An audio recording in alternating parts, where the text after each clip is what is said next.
todos. Antes que nada, gracias Santiago por la invitación y por haber organizado este excelente coloquio. Y también, bueno, agradecerle a Ninfa por su exposición, porque además hay muchísimos puntos en común, ¿no? O sobre todo hay muchas dimensiones que vos fuiste planteando en tu investigación que se conectan con la mía. Bueno, yo ahora voy a presentar los resultados de la investigación que llevé a cabo durante los últimos años, que se trató de una investigación cualitativa, de tipo comparativa, donde me dediqué a estudiar cómo se ha configurado el vínculo sociopolítico entre tres gobiernos nacionales, que son el de Ecuador, Argentina y Bolivia, y las organizaciones sindicales del transporte, ¿no? Que en estricto rigor, digamos, no responden a lo que desde la sociología se conoce como movimiento social, pero sí tienen varios aspectos y puntos que se conectan con la discusión sobre los movimientos sociales, ¿no? Entonces, yo estudié durante el periodo que se conoce como el ciclo post-neoliberal en los tres países, y trabajé especialmente, ¿no?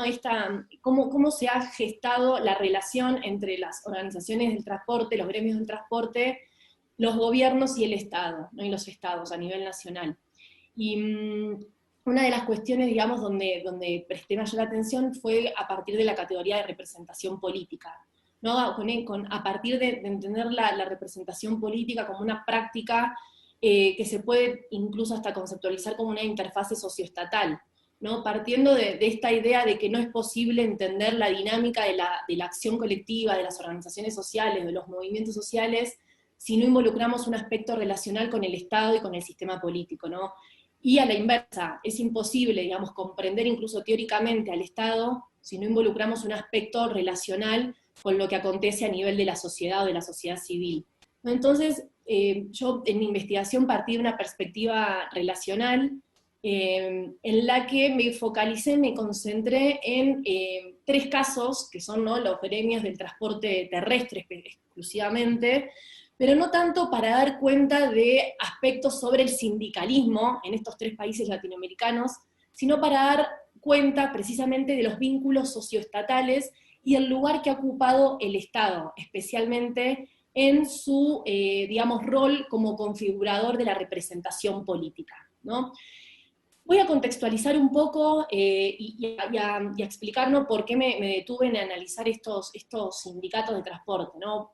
Por un lado, bueno, es de sobra conocido el rol y el poder que han tenido los gremios del transporte, no solo en Ecuador, sino en toda Latinoamérica, ¿no?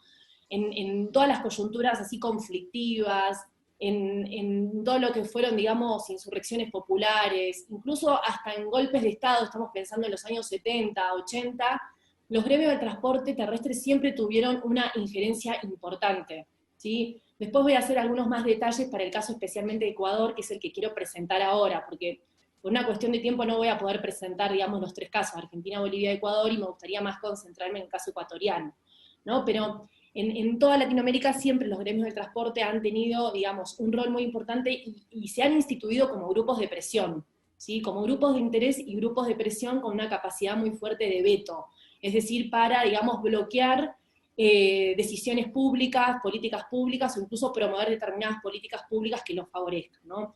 Por lo general estos gremios han siempre funcionado de forma corporativa, ¿no? Y ahí me gustaría colocar el concepto de corporativismo para entablar también una discusión con la investigación que nos presentó Ninfa, ¿no? Y con las preguntas también que muy acertadamente hizo Santiago, ¿no? Hasta qué punto, digamos, el corporativismo como forma de representación política o de interacción socioestatal democratiza, ¿sí? Permite la democratización de las relaciones sociales, políticas, o hasta qué punto no implica un control, ya sea desde el Estado hacia abajo, o una, digamos, cooptación, ¿no?, desde el Estado hacia determinados actores sociales, ¿no? Entonces, esa pregunta también atravesó mi investigación, ¿sí? Como para entender un poco de qué paradigmas teóricos yo me paré. Por un lado, ahí voy a compartir la pantalla, si es posible. A ver si alguien me confirma si se ve. Ahí está. Uh-huh. Sí, yo digamos, concentré en el estado del debate, en el caso de Ecuador especialmente, sobre cómo se habían venido estudiando investigando, ¿no?, los casos que aluden a mediaciones socioestatales o sociopolíticas, ¿no? Y lo que yo encontré en la literatura cuando comencé mi investigación fue que buena parte de las investigaciones que abordaban los vínculos con distintos actores sociales, como por ejemplo el movimiento indígena, otros gremios como la UNE, ¿no?, de educación, y diferentes, ¿no?, organizaciones sociales, focaliza, y no solo, digamos, provenientes de sectores populares, sino también incluso, por ejemplo, con actores, grupos de presión, como por ejemplo cámaras empresariales. Lo que yo identifiqué en la literatura y en las investigaciones existentes eran, digamos, dos grandes perspectivas teóricas desde las cuales se partían para estudiar los vínculos socioestatales. Por un lado, la que aparece acá en la lámina, ¿no?, las teorías en torno al populismo, ¿no?, esta categoría tan polisémica, que ha adquirido, digamos, distintos sentidos según el paradigma en el cual se está inscrito, pero lo que yo encontré fue que muchas de las investigaciones partían, ¿no?, de caracterizar primero al gobierno del correísmo, en este caso, como populista, entendiendo al populismo como una forma de interacción en la que el liderazgo tiene un rol sumamente importante, en que buena parte de los procesos sociales y económicos son como resultado de la presencia y de la activación del líder, ¿sí?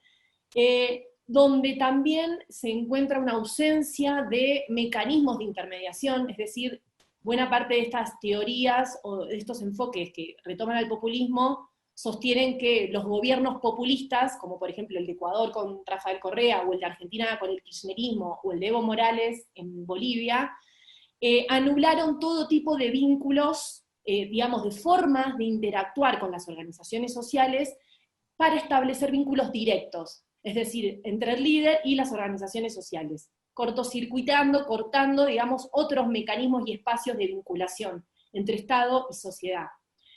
Y por otro lado, de estas teorías en torno al populismo, también lo que sostienen, o lo que han sostenido, es que estas formas de interactuar entre Estado y sociedad debilitan a la democracia representativa, y sobre todo a los instrumentos fundamentales de la democracia representativa, como son los partidos políticos, y otros espacios, como por ejemplo es la independencia de poderes, ¿no?, o el rol que tiene el poder legislativo en los sistemas políticos, ¿no? Entonces, yo me paré de estas perspectivas para cuestionarlas y para discutir, porque encontré que en el caso de los transportistas sindicalizados, ¿sí?, de los gremios del transporte terrestre sindicalizados en Ecuador y también en Argentina y en Bolivia, justamente lo que mostraban, lo que ilustraban este caso, y en su vínculo con los gobiernos, era que paradójicamente mostraban la activación de una multiplicidad, de una heterogeneidad de formas de representación política. Incluso formas de representación política que están muy, digamos, en diálogo con lo que el modelo de la democracia representativa, ¿no?, con los partidos políticos, con el funcionamiento del poder legislativo. Ahora en un ratito voy a explicar mejor, ¿no?, voy a ilustrarlo con algunos ejemplos. Entonces, por un lado, discutí con estas perspectivas, que estuvieron muy en boga en los años en que gobernó el correísmo, para dar cuenta de cómo el gobierno y el Estado se habían vinculado con distintos actores de la sociedad. Y por otro lado, un segundo paradigma con el cual yo discutí es con la tesis que propone la descorporativización del Estado durante el ciclo correísta, ¿no? Que esto ya en el marco del coloquio ya lo venimos discutiendo, ahora la investigación que nos presenta Ninfa también, ¿no?, nos permite establecer esta discusión en torno al corporativismo, y es importante porque en el caso particularmente de Ecuador, estuvo muy en boga, ¿no?, las explicaciones que aludían a la dinámica estatal y a la dinámica sociopolítica entre el Estado y distintas organizaciones, a partir de esta idea de que el proyecto político del gobierno de Correa se propuso descorporativizar el Estado, es decir, bloquearlo de la injerencia de intereses sumamente particulares dentro del Estado, como había sido hasta al menos el año 2007 cuando llega Correa al poder, ¿no? Y esta tesis de la descorporativización lo que viene a plantear es en algún punto que el Estado reviste ciertos grados de autonomía para bloquear que esos intereses particulares logren enquistarse en las estructuras del Estado, ¿sí?, y logren influir en la toma de decisiones públicas y en la agenda pública. Y por otro lado, estas tesis lo que sostienen es en algún punto cierta esencialización del proyecto descorporativizador, porque quizás plantean a nivel macro, ¿no?, esta idea de que el Estado se descorporativizó durante el correísmo, pero cuando ya ahondamos en casos particulares, vemos que esa descorporativización no fue tal, o al menos ¿no? que esa descorporativización tuvo fisuras. ¿Sí? El Estado correísta o el gobierno ¿no? correísta que ocupó el territorio estatal en un momento determinado, tuvo, digamos, más o menos vínculos corporativos o descorporativizó según ciertas necesidades estructurales del momento y según también la fuerza y el poder de ciertos actores sociales, ¿sí? Entonces yo me fui, digamos, como dando cuenta, ¿no? de estos dos grandes paradigmas, que como el caso de los transportistas sindicales ponían o echaban por tierra algunos de estos elementos que sostenían tanto las teorías en torno al populismo como las perspectivas que incluían o que partían, digamos, de esta tesis de la descorporativización rotunda del Estado, ¿no? Hay dos casos paradigmáticos que suceden en Ecuador desde el año 2007, incluso hasta ahora, donde vemos una, digamos, fuerte vínculo corporativo, que es, por un lado, el Consejo de Salarios, que es una institución, digamos, estructuralmente corporativa, y el caso de los gremios del transporte, ¿sí? También hice una investigación sobre el Consejo de Salarios, pero bueno, ahora no voy a tener, digamos, tiempo, no es el espacio, digamos, para comentarlo y compararlo con el caso de los transportistas sindicalizados, pero sí solo mencionar eso, ¿no? Que cuando ya nos ponemos a investigar en profundidad y empíricamente algunos casos, digamos, aislados, vemos cómo nos permite, digamos, reconfigurar estas teorías, ¿no? Ponerlas en cuestión e incluso pensar un poco más allá, ¿no? de esta idea de que el Estado simplemente fue un descorporativizador y que se estableció, digamos, un vínculo populista, es decir, sin intermediaciones entre el Estado, gobierno y organizaciones sociales, ¿no? En términos metodológicos, yo lo que hice fue entonces comparar, ¿sí? hacer una investigación comparativa entre los tres casos, Argentina, Bolivia y Ecuador, a partir de una metodología especialmente cualitativa, ¿no? Hice 30 entrevistas, en el caso de Ecuador hice 30 entrevistas con dirigentes sindicales, que al principio, bueno, costó bastante porque no estaban muy dispuestos, digamos, a dar entrevistas, pero bueno, logramos hacer esas 30 entrevistas entre dirigentes sindicales y funcionarios públicos que estuvieron muy ligados a las áreas del transporte en Ecuador, y al mismo tiempo, bueno, hice una reconstrucción, digamos, de los procesos y de los eventos a lo largo del tiempo, y no solo me concentré en el ciclo post-neoliberal desde el 2007 en adelante, sino que me fui hacia atrás en el tiempo, y también hice una comparación analítica e histórica, ¿no? con lo que aconteció en el marco del vínculo entre Estado y gremios del transporte durante el llamado ciclo neoliberal, desde los fines de los años 70 hasta fines de los 90 en Ecuador, con el ciclo correísta o post-neoliberal, ¿no? que el post-neoliberalismo es otra de las categorías que yo en mi investigación trabajé bastante, ¿no? Y ahí algunos, digamos, de los hallazgos que pude encontrar fue que cuando llega el gobierno de Correa, cuando llega Correa al poder y pretende, ¿no?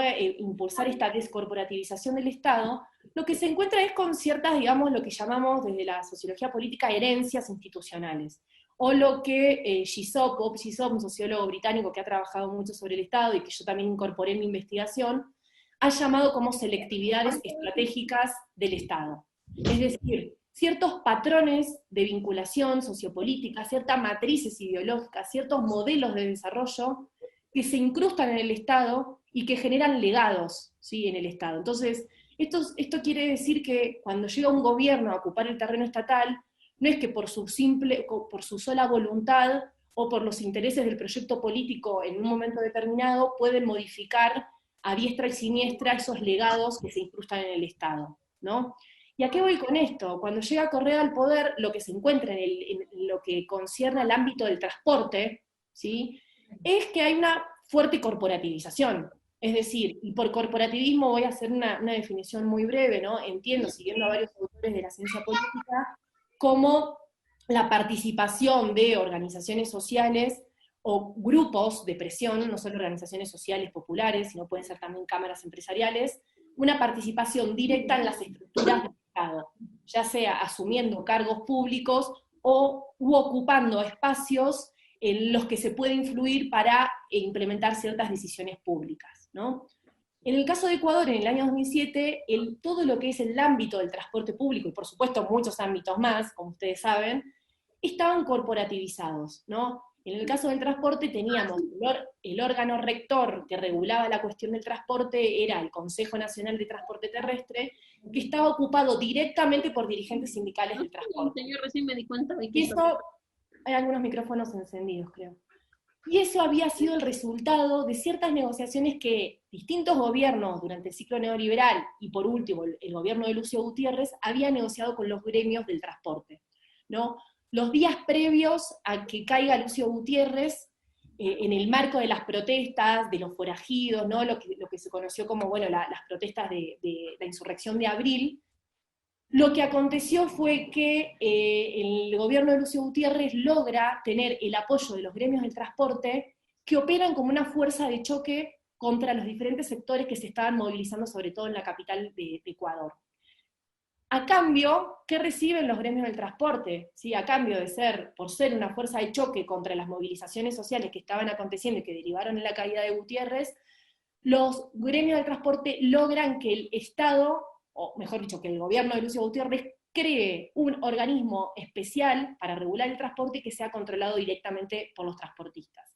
Eso fue la Subsecretaría de Transporte, y además el Consejo Nacional de Transporte, que regulaba en la cuestión de las tarifas y de las frecuencias, etcétera, también estaba controlado por un dirigente del transporte, ¿no? Esa herencia corporativa se incrusta en el Estado, y cuando en el año 2007 cambia el ciclo político, ¿no? Y arriba a un proyecto político, ¿no? De tipo post-neoliberal, pretende, ¿no? Justamente descorporativizar el Estado. Pero ¿qué sucede? No lo puede hacer de un momento al otro, y tampoco logra hacerlo a cabalidad, ¿no? Y es ahí cuando, digamos, comienzan a visualizarse y activarse un conjunto de lógicas de representación política para, de parte, ¿no? Del gobierno, pero también como resultado de la presión de los propios gremios del transporte, ¿no? Y ahí es cuando comienza, digamos, a abrirse el abanico de formas de interacción sociopolítica entre los sindicatos del transporte y el gobierno de la Revolución Ciudadana.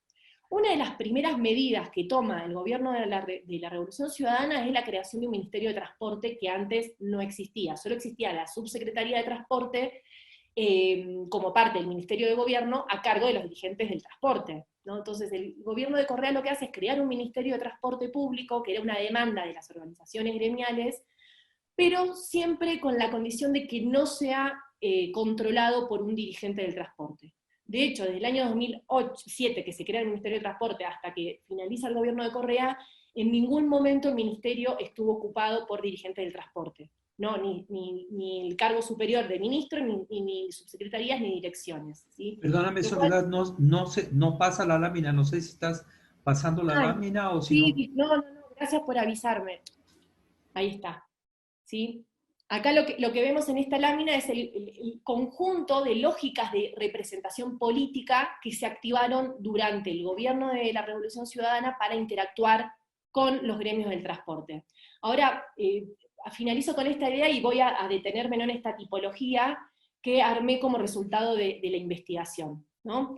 Entonces, el primer hito que acontece es esta creación del Ministerio de Transporte, que era una demanda de las organizaciones, pero el correísmo siempre fue muy enfático en decir, bueno, este ministerio nunca va a estar ocupado, no va a estar conducido por la dirigencia del transporte, ¿no?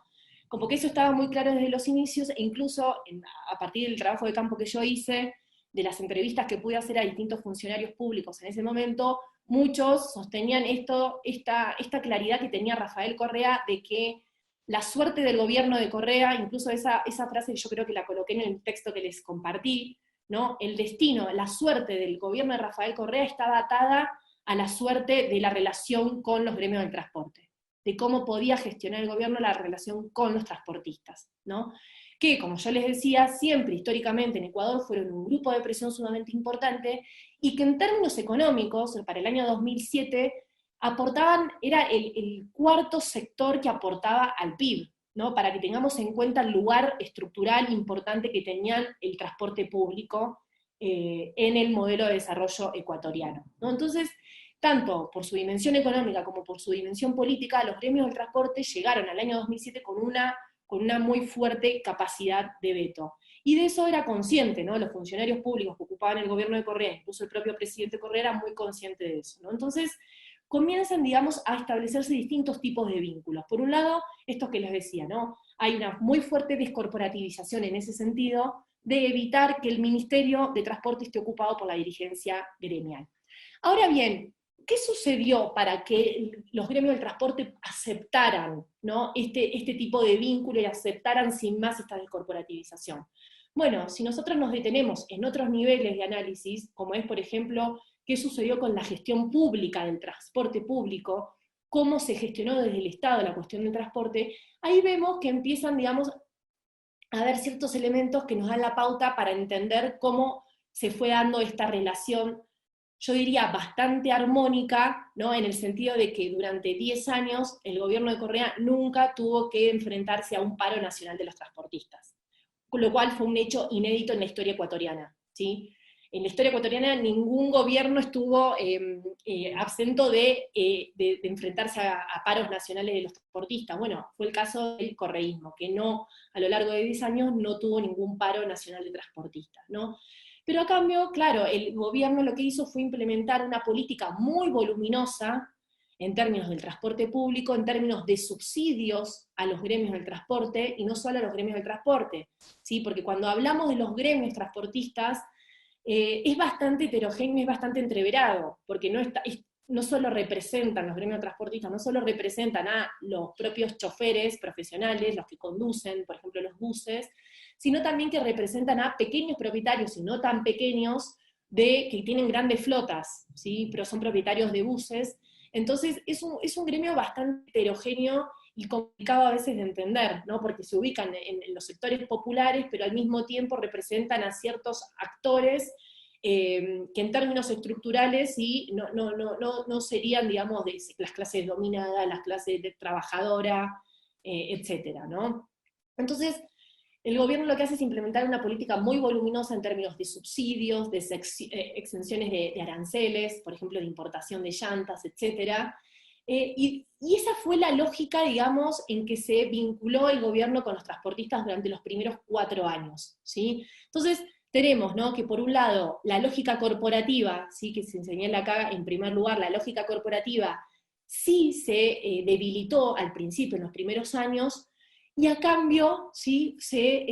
Eso se compensó con una gestión política voluminosa, fluida, en términos de beneficios y subsidios al sector del transporte, ¿no?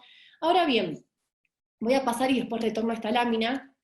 Vamos a ver esta línea del tiempo, ¿no? que elaboré, donde vemos cómo en los primeros años del año 2007 al año 2011 se da este patrón de relacionamiento entre el Estado y los gremios del transporte, ¿no? Una débil lógica corporativa, ¿sí? A partir de estos ejemplos que acabo de mencionar, y también una débil, digamos, lógica populista, ¿sí? En el sentido de esta relación directa y de apelación a la movilización de los actores sociales entre el gobierno y los gremios del transporte, ¿sí? Ahora bien, ¿qué pasa en el año 2012? ¿Sí? Que yo lo coloco como un punto de inflexión.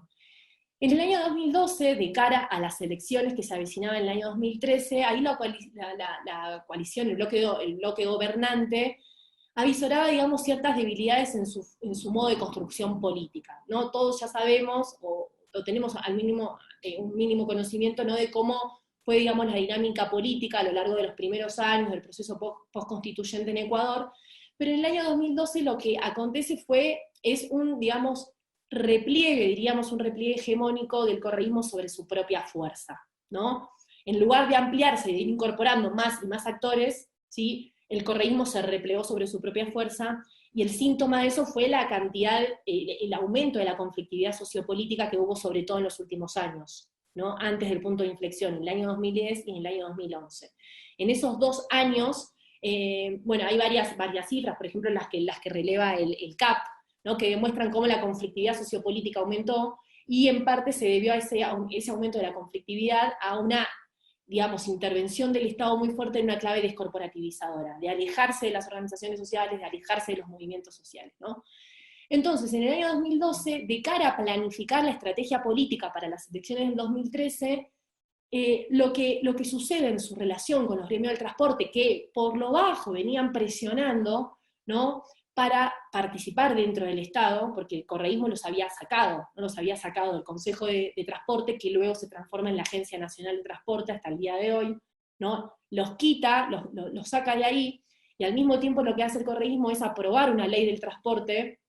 En el año 2009 se aprueba una ley de transporte que echa por tierra la ley previa que daba una representación corporativa a los dirigentes del transporte, sobre todo el transporte pesado. Lo que hace esta nueva ley es establecer legalmente la prohibición de que los dirigentes gremiales puedan participar en estructuras del Estado, en organismos del Estado que tengan relación con el transporte, ¿no? Entonces, con eso, digamos, con esa ley se culmina el proceso de descorporativización. Ahora bien, ¿qué sucede desde el año 2012 en adelante? Lo que sucede es algo, digamos, inverso.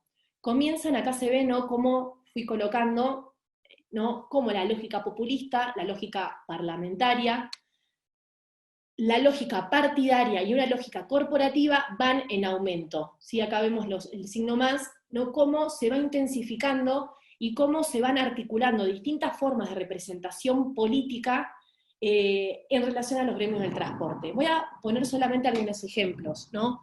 Por un lado, lo que comienza a ver es una relación bastante directa entre el propio presidente Correa y los gremios del transporte, ¿sí? Varios funcionarios me comentaban en la investigación que a partir de ese momento Correa al menos una vez al mes recibía, ¿sí?, en un almuerzo a los gremios, a los dirigentes del transporte, ¿sí? Eso había sido, si digamos, la tónica desde ese año, incluso desde un poco antes. Ahora bien, algo novedoso que acontece en ese momento fue que se activa lo que llamé una lógica parlamentaria, ¿no? Que hay muchos autores, por ejemplo el propio Schmitter, que caracterizan un corporativismo de tipo parlamentario. Esto es, incorporar en las listas legislativas a diferentes dirigentes de organizaciones para, digamos, ocupar un curul, ¿no? Y eso fue el caso de los gremios del transporte, ¿no? Para el año 2013, cuando ya son las elecciones y logran acceder, digamos, a las bancas legislativas, vemos que hay especialmente dos actores que logran acceder con escaños al Parlamento de parte de Alianza País, del partido gobernante en ese momento, como son los gremios del transporte y el movimiento campesino. ¿Sí? Que por eso también quería aprovechar para hacer como una pregunta a Ninfa, a ver si ella, digamos, había podido, digamos, ahondar cómo había sido la relación, ¿no?, entre el seguro campesino y los años del gobierno de Correa. Pero bueno, lo que sucede ahí es eso, que muy pocos actores, incluidos los gremios de transporte, logran ocupar una banca legislativa por propia invitación del propio Rafael Correa, ¿sí?, que los invita a formar parte de las listas legislativas en las elecciones del año 2013. Y en simultáneo lo que acontece también como una forma de, digamos, de promoción desde arriba, desde el Estado, es que se activa una lógica de representación política partidaria. También en un hecho inédito en la historia del Ecuador y en la historia de los gremios del transporte, los gremios del transporte deciden articularse entre sí y crear un movimiento social que se llama Conduce, ¿sí? En el año 2012 surge este movimiento con esta intención de los gremios de saltar, entre comillas, saltar a la política, de pasar del plano más gremial corporativo, como le diría Gramsci, al plano político, ¿sí? Participar en la política no solo como dirigentes gremiales, sino como dirigentes políticos, ¿no? Y esto fue, digamos, tuvo la venia, tuvo la aceptación, digamos, del propio presidente Correa, ¿no?, cuando los dirigentes comenzaron a contarle su intención de crear este movimiento social político llamado Conduce, ¿no?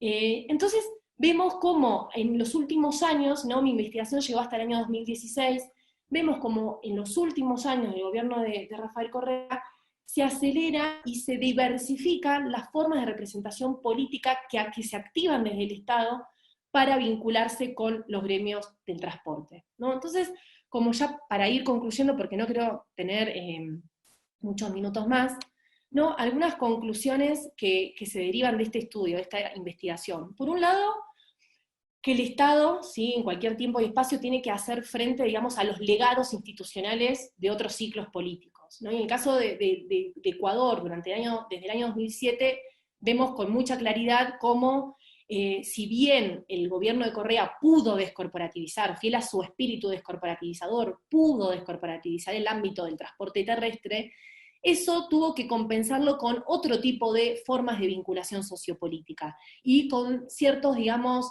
una lógica de gestión pública que beneficia a estos actores, ¿no? Como decía, subsidios, exención de aranceles, un trato, digamos, bastante privilegiado con los gremios del transporte, ¿no?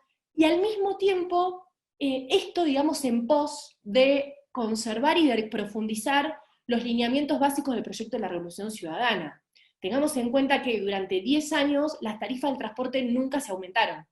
El gobierno logró que las tarifas del transporte no aumenten ni medio céntimo, ¿no? Cosa contraria a lo que había ocurrido durante todo el ciclo neoliberal, que si ustedes quizás algunos recuerdan, y si no también está documentado en mi investigación, durante todos los años 90 constantemente los gremios del transporte sí se lanzaban al espacio público con movilizaciones, con protestas, con paros, y siempre la demanda puntual era aumento de tarifas, ¿sí? Siempre lo que pedían y lo que siguen haciendo los gremios del transporte al día de hoy es pedir aumento de tarifas. Y por lo general los gobiernos durante los años 90 cedían a ese pedido. Durante el correísmo nunca se cede ante esa demanda de los gremios del transporte, de aumentar el precio del pasaje, ¿sí? Eso se mantiene estable durante la década, pero a cambio sí se observan este tipo de, digamos, transacciones y de vínculos que acabo de detallar, ¿no? Entonces, por un lado vemos cómo, ¿no?, el Estado tiene ciertos constreñimientos a partir de las herencias institucionales que recibe de otros ciclos, y que, digamos, un proyecto político no puede, digamos, por la propia voluntad de un liderazgo, ¿sí?, como sostienen las tesis del populismo, modificar de un día para el otro esas relaciones, ¿no? Y también otra de las cuestiones de los resultados que nos deja esta investigación es esto de la multiplicidad de interfaces socioestatales que se activan para vincularse, ¿no?, el Estado, el gobierno y distintos actores sociales, como fue el caso que yo estudié ahora, ¿no? Y la importancia, digamos, de indagar esa multiplicidad, esa heterogeneidad de formas de vinculación, ¿sí? Y por último, quizás algo digamos, que se pone en diálogo con los resultados que nos presentó Ninfa, ¿no?, es esta pregunta de hasta qué punto corporativizar o descorporativizar siempre va de la mano con desdemocratizar o democratizar, ¿no? Entonces me parece que ese vínculo entre corporativismo y democratización tiene que ser auscultado, tiene que ser indagado a la luz de procesos políticos concretos y de casos concretos, ¿no? Porque, por ejemplo, en el caso que yo acabo de presentar, en el caso de los gremios del transporte, durante el neoliberalismo hubo una fuerte corporativización, ¿sí? Ninfa sostenía, bueno, el neoliberalismo lo que hace es promover la individualización. Bueno, pero con ciertos casos, ¿no?, por ejemplo, con actores poderosos como son estos gremios, muchas veces los gobiernos, digamos, se ven estratégicamente, ¿no?, impelidos a generar este tipo de vínculos corporativos, ¿no? En el caso de Ecuador lo vimos claramente como en los años 90, el corporativismo fue la forma en que los gremios lograban obtener representación y participación dentro del Estado, y que eso, digamos, es una de las correas de transmisión que pretende, digamos, quebrar el gobierno de Rafael Correa con matices, ¿sí? Es decir, no se logra hacer una descorporativización completa. Si bien se quita, digamos, a los dirigentes de los gremios del transporte de las estructuras del Estado, esa corporativización asume otra forma y otros rasgos en otros espacios, como por ejemplo ocupar las listas legislativas y ganar curules, ser asambleístas como parte de alianzas